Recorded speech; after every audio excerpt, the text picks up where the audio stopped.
The Prophet Musa.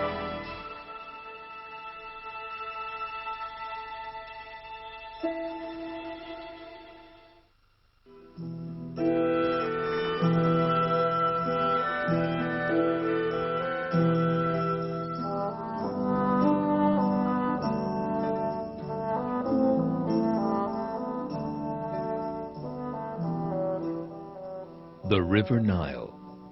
Egypt, with its 3,000 years of history, is one of the oldest civilizations in the world and was founded on the banks of the Nile in the region then known as Lower Egypt.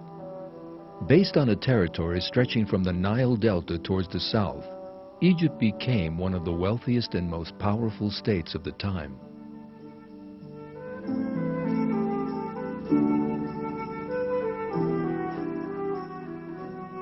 The Egyptians achieved a very advanced knowledge of mathematics, astronomy, architecture, and art.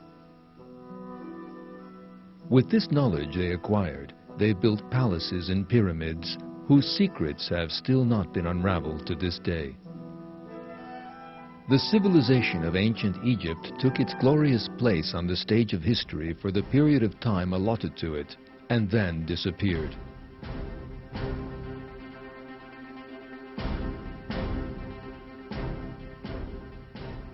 Ancient Egypt, which seems so civilized on the surface, was in fact an order built on the blood and tears of innocent people. Indeed, God describes ancient Egypt in the Quran as a clear example of a system of denial. In one verse of the Quran, one of the cruel rulers of Egypt, Pharaoh, declares his own divinity in his own words.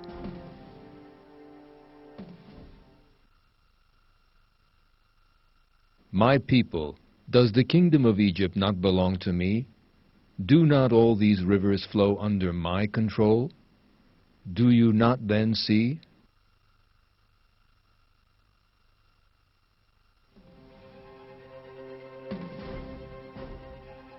The people of Egypt worshipped idols they made with their own hands and hoped for blessings from these statues. One of the fundamental inconsistencies of this system of denial was the way that the kings regarded themselves as gods. The kings, who believed themselves to be divine, would marry their own sisters in order to prevent their blood mixing with those of ordinary people. They would have the divine decrees they issued in the light of their own earthly passions and desires imposed on those around them and eliminated anyone who opposed their rule. These kings were the pharaohs who ruled the Egyptian civilization for hundreds of years. So great was the power of the pharaohs over the people of Egypt that everyone submitted to them. These kings were the rulers, owners, and administrators of the whole state, the territories of the country, and the Nile. All forms of production in the country were kept under tight control and offered to the pharaoh. Pharaoh, in turn, made most unjust use of these in favor of the social class closest to him. Those not of the people of Egypt had no right to life or speech. As a result of the injustice which stemmed from the pharaoh's power and capricious rule, the non-Egyptian slaves bore the brunt of the oppression.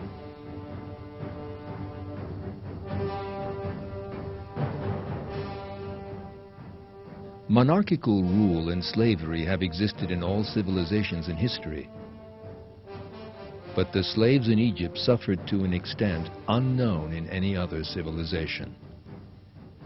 Every pharaoh in the history of ancient Egypt had temples and cities built to demonstrate his power and wealth. Thousands of slaves were ruthlessly worked to death in the construction of these cities. They had no right to rest. Slaves were never regarded as part of the Egyptian people. They were deprived of the right to life and free speech while the people of Egypt lived in plenty and abundance.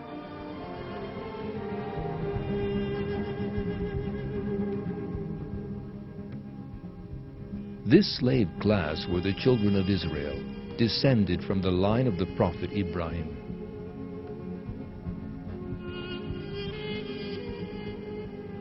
According to the verses of the Quran, the Egyptians enslaved and oppressed the children of Israel to keep the system of slavery going. The oppression of the children of Israel had reached such levels that even their numbers were controlled. Women capable of serving were kept alive, and newly born male children ruthlessly slaughtered.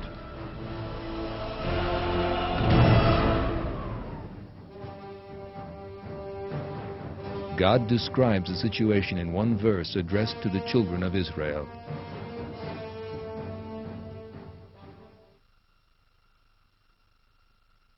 Remember when we rescued you from the people of Pharaoh.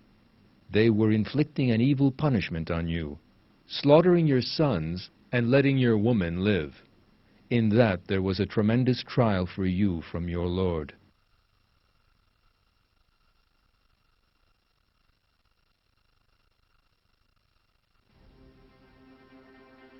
It was in such an environment that God sent a messenger who would do away with this oppression and cruelty, warn people to turn to the true path, and free the children of Israel from slavery.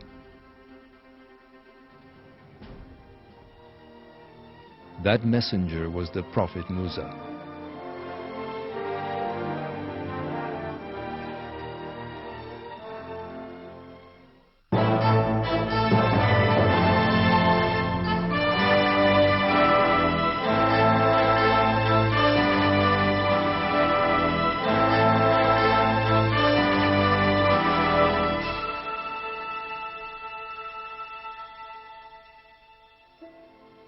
The prophet Musa was born to a family of the enslaved children of Israel. His mother feared that her son would be killed by Pharaoh's soldiers. That fear continued until she received a revelation from God. God revealed to the mother of the prophet Musa what she had to do. Before Pharaoh's men could kill the baby, the mother of the prophet Musa placed him in a chest and left him afloat on the water of the Nile. The current carried the prophet Musa to Pharaoh's palace.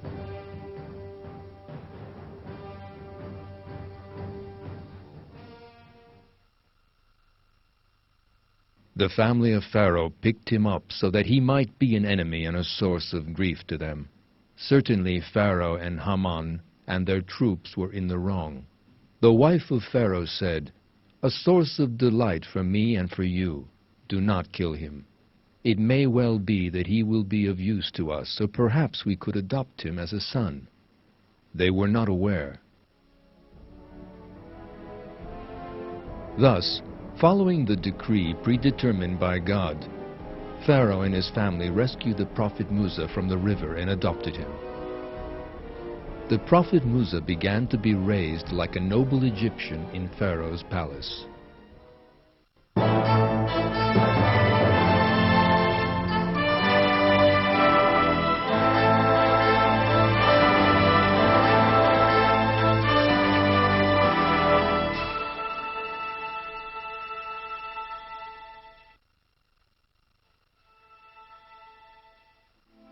The prophet Musa grew up in Pharaoh's palace. He came of age, and God gave him knowledge and wisdom. The event which marked a turning point in his life was a fight in which he was involved.